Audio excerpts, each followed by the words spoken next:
Hey y'all, my name is Jessica. Today I'm going to show you how to do my builder nails step by step. This is my first time doing this. I'm a DIY type of girl, so I definitely had to give this a try. The products that I use is a UV lamp, of course.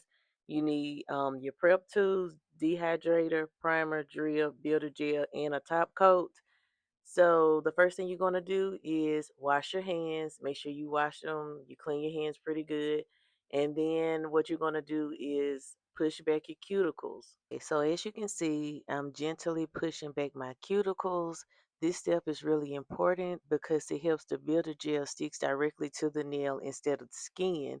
If you skip it, your nails can start to live early. It also makes the finished nail look cleaner and more professional. I always do this after softening my cuticles a little so it's gentle on my nails. Okay, so I'm still pushing back my cuticles. I always take my time with this part even though I sped this video up because it definitely make a huge difference. I used to skip this step, but once I started doing it regularly every time I do my nails, I just have to do my own nails. I noticed that my nails definitely last way longer. Plus, it just makes it so much cleaner and more polished. Once you get finished pushing back your cuticles, lightly buff the nail surface. Don't be harsh on it. Like I pretty much was pretty light on it. You can use a drill or you can use a nail file, whichever one that you prefer. Okay, so as you can see, I'm lightly buffing the surface of my nails. This helps to remove the natural shine so that the builder gel can really stick. You don't need to press hard, just enough to take off the glossy layer. If you over buff, it can actually weaken your natural nails, so gentle pressure is all you need. Okay, so after pushing back my cuticles and filing my nail bed, the next thing that I went in with is snipping away any little hangnails or dead skin around my edges. You don't want to cut too much, just the loose pieces so everything looks clean. Once that's done, I wipe each nail with alcohol to remove any oils or dust from buffing. This helps the base coat stick perfectly and keeps the builder gels from lifting later. All right, right here, I'm lightly shaping my nails, even though they're pretty short right now. It helps for the nails to look neater and help the builder gel apply smoother. So right here, I was thinking about trying the builder gel extension with the nail form, but then I quickly changed my mind. I had to tell myself, Jessica, let's get this down packed first before we do anything else.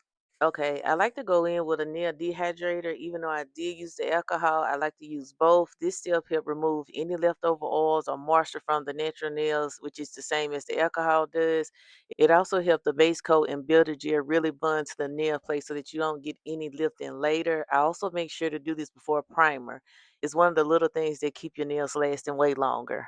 Now I'm going in with primer. This step is super important because it helps the builder gel actually bond to the nail.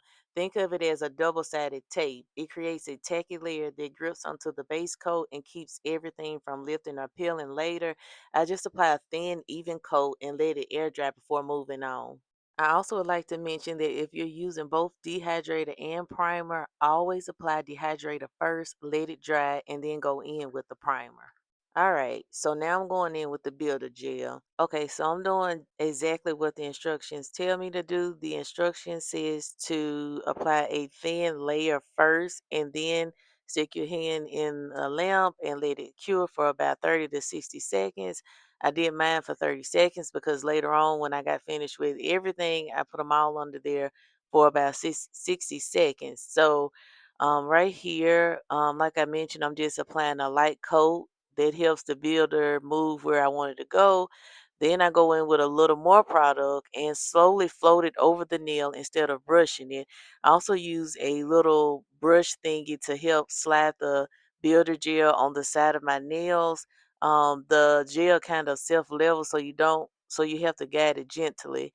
I try to keep it away from my cuticles and sidewalls so it doesn't flood. Once I'm happy with the shape and coverage, I went ahead and put my hands under the lamp and I cured it for about 60 seconds. I'm also keeping an eye on the apex area. That's the high point that gives the nail strength and just guide the gel where I want it to go instead of brushing it around too much. I also work on one nail at a time so that the gel doesn't move around too much. If it starts to slide towards the sidewalls, I'll flip my hand upside down for a few seconds and let it level back towards the center. Once everything looks smooth, I pop it in a lamp to cure.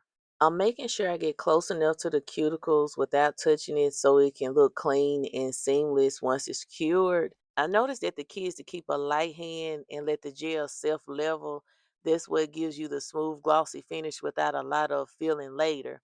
I'm also checking from different angles to make sure my surface is even. If one side looks a little higher, I'll just tilt my brush and put a bit of product back towards the center. I noticed that it's all about patience. The slower you move, the smoother it turns out.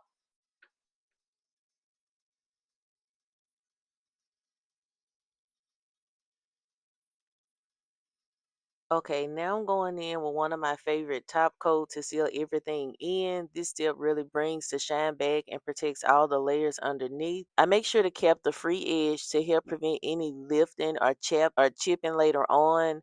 You can also see that glossy finish come through. This is honestly my favorite part because it just makes all the work come together. Once I applied it evenly, I cured under the lamp for 60 seconds. And last but not least, I'm applying a little cuticle oil to finish everything off. So here's the finished look. Honestly, I don't think I did a bad job at considering it's my first time using builder gel. There's definitely room for improvements, but I'm proud of how it turned out. I can already tell this is something I'm going to get better at with every set. Thank you all so much for watching. Don't forget to like, comment, and subscribe for more nail content. I'll keep sharing my progress as I go, and we'll see how much I improve next time.